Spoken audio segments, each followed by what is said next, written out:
You ever see 139 luxury cabins vanish underwater, one after another, like a parade of hubris marching straight into its own grave? Because that's what happened here. You want to know how it started? Let me paint you a picture. I'm Evan McCrae, fifth-generation caretaker of Lake Kestrel. Yeah, the same one with the old stone lodge staring down the shoreline. And no, I didn't flood those cabins out of spite. I just turned a wheel and let gravity do what it's always done, level everything, especially the arrogant. But I'm getting ahead of myself. Let's rewind to when Sloane Whitfield, the self-declared HOA queen, all pearls and legalese, decided my shoreline was her sandbox. She rolls in with bulldozers and a forged plat map, acts like my family's lake is just free real estate for her vision. Concrete slabs popping up like mushrooms after a spring rain, deck lights twinkling, brochures everywhere. I watched it happen, standing on the same porch where my great-granddad used to drink coffee and watch the sun hit the water. She never even asked who controls the water. Rookie mistake. See, Kestrel Dam holds steady at 1,838 feet. Safe, calm, what everyone expects. But my great-grandfather, being an engineer who trusted physics over people, built her to sit perfectly safe at 1,845. That's 7 feet of in case you forget who's boss. Legal recorded, signed, sealed, my easement, my lever. I didn't shout or raise a fuss when the cabins went up. I started gathering receipts. First sign something was off. An HOA newsletter, full color, lands in my mailbox. Not a member, never was, never will be. It's got digital renderings of community beaches, volleyball courts, fire pits, every bit of it planted on my land, my title, my taxes, my lake bed. At first I thought, must be a typo. I mean, I'm an engineer. I believe in dumb mistakes over dumb malice, at least at first. But then I checked the county plat against my survey overlays, and lo and behold, the lines drifted hundreds of feet right into my side. That's not a typo, that's a heist. So I dig deeper. The licensed surveyor, who signed their fancy map, lost his license 2 years prior, fraud over in Asheville, not even allowed to stamp paper in North Carolina. Now that's not an error, that's a felony. I printed out every record from 1923 on, grabbed my Trimble Rover, hiked every inch of border, shot data points until my boots gave out and a copperhead took a swipe at me. 3 days later, I'd mapped it down to the centimeter. Their recreation area was pure fiction, 50 acres of fiction. Sent the report, 40 pages, certified mail, signature required. My lawyer, Sam, read it twice and said, "Son, they just drew a line through your living room. We figured that'd be it. No one wants to tangle with a deed chain and time-stamped GPS logs." But Sloane? She was hooked on control, not logic. Next thing, I'm summoned to an HOA board meeting, jeans, boots, flannel still stained with hydraulic oil. That boardroom, I swear, looked like the lobby of a retirement home that lost its sense of humor. Fake plants, coffee that resented being alive. Sloane at the head, hair lacquered, smile weaponized.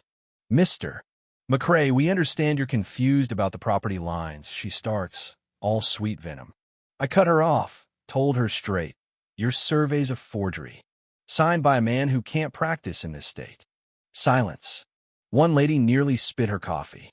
Sloane just smiled wider, flashed her glossy map. "This is the community's lake," she said. Her board clapped, polite, nervous, lost. After the meeting, I heard her hiss to her lawyer, "He's just some hermit on a hill. By the time he sues, we'll have it built." That's when I got it, delay, deny, develop. She gambled I wouldn't have the stomach or resources to fight. Within a week, bulldozers ripped up oaks my granddad planted in '48. I filmed it all. Sheriff's deputy came out, looked at my survey, their survey shrugged.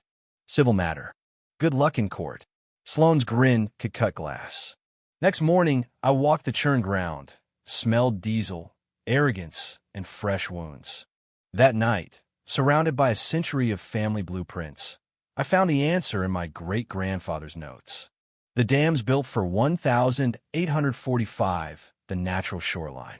And every single one of Sloane's shiny new cabins, Sits between 1,839 and 1,844 inside the lake bed. They didn't build next to the water. They built in it. So I made sure every record was airtight.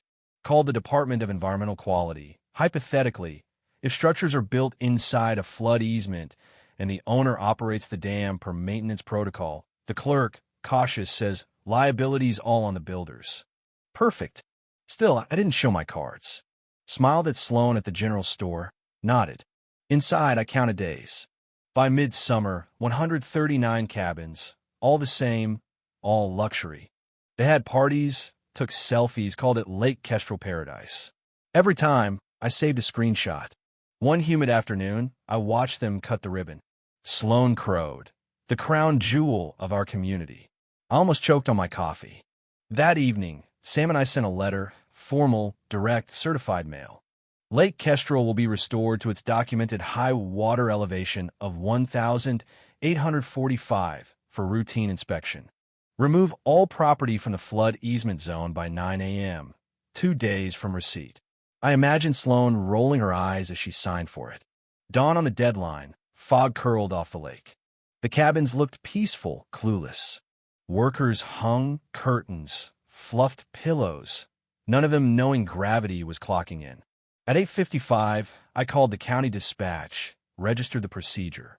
Not vengeance, not even personal, just a scheduled, documented maintenance test. Then I went into the dam, the air cool, smelling of old stone and oil, and spun those ancient iron wheels. Metal groaned, steel shifted against stone, the whole place humming like a memory. The lake began to rise, slow, inevitable. By noon, water hit 1,839, then crept higher. Workers noticed, snapped photos, sent texts. At 3:15, puddles formed around the lowest cabins. Foreman waved his arms. People started shouting. Sloan arrived. White Escalade, linen outfit. Outrage dialed up to 11. She waved her phone, gesturing, certain a call could fix it. I leaned on my porch and murmured, "Try calling gravity, Sloan." By 4, the lake lapped at the first row. By 5, the lowest cabin went under. Curtains fluttered, then vanished. I documented everything, photos, timestamps, elevation marks. Sheriff Carter called. "The HOA president says you're flooding the place." Notified dispatch. Everything's below the natural mark, all documented. He sighed, "Sit tight. I'll take a look." He arrived with Sloan in tow, her shoes caked in mud, yelling, "He's destroying community property. Arrest him." I handed Carter a thick folder, mail receipts, deeds, maintenance logs, engineering manuals. He turned to Sloan. "Did you get this notice?" She stammered. "It was certified mail," I said. He grinned. "Maybe next time, ma'am. Check your elevation before you build in a flood easement." By nightfall, 1,845 on the gauge. The cabins, those proud little boxes, were now islands. Decks floated off like rafts. Mattresses burst through windows. I sat at my window, not proud, not ashamed, just balanced. The lake had finally exhaled. By sunrise, the storm had passed. Sloan's empire glistened with defeat. 139 cabins, half submerged, mirrored perfectly in the glassy surface. The local news van showed up. Channel 7 filmed drones swooping over what they called the drowned village. On Facebook, a live stream. Our HOA president flooded us. The comments section went wild. "You can't outvote gravity. HOA equals humbled over again." Even the county DQ and floodplain officials came out, walked the shoreline, took notes, snapped pictures. "This is going to be one hell of a report," one muttered. Inside the HOA clubhouse, now a crisis bunker, homeowners screamed at Sloan. "You told us he was bluffing. My cabin's under 8 feet of water." Then a woman in a raincoat stood up, phone in hand. "The DQ confirmed your surveyor lost his license for forgery." "We're done, Sloan. You're done." That night, the board suspended her, which is HOA for "you're fired, but let's pretend we're civil." Cleanup wasn't easy. The insurance folks came, sighed, denied claims. Unpermitted construction, gross negligence, floodplain violations. The developer's stock tanked. The HOA charter got revoked. The land, after a few months of lawsuits and finger-pointing, reverted right back to the McCrae Trust. County officials delivered the news like it was a lost puppy. "It's yours again, Evan." It didn't feel like a victory parade. It felt like something older, restoration.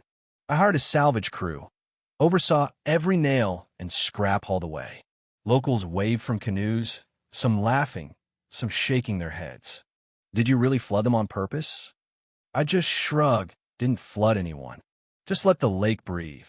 They'd laugh, paddle on. Because here's the real lesson. You can't own a lake, only respect it. Try to cage it. It'll push back, patient and perfect. Spring brought new wildflowers, new grass, and, thanks to an old friend, Dr. Maya Torres, a landscape ecologist, restored wetlands where cabins used to stand.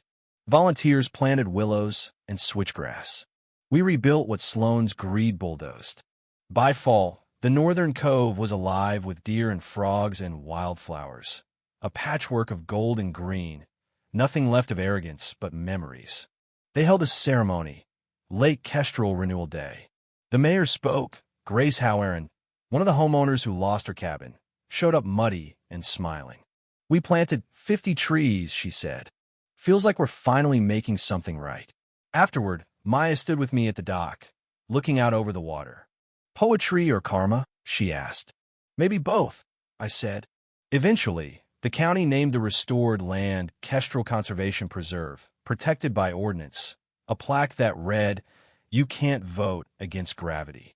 The town adopted the Dalton McCrae rule. Any HOA or developer must get 2/3 resident approval, an independent engineer's report, and county sign-off before touching land they don't own. Common sense with a map. You still want to know how it ends? It doesn't, not really. The lake remembers. So do I. The lawsuits faded, the headlines died, Sloan Whitfield moved to Florida, and Lake Kestrel just kept on. Dam standing, water listening, truth always finding its level.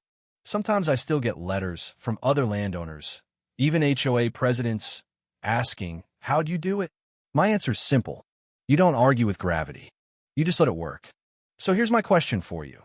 Where's the line between justice and revenge, between standing your ground and letting nature settle the score?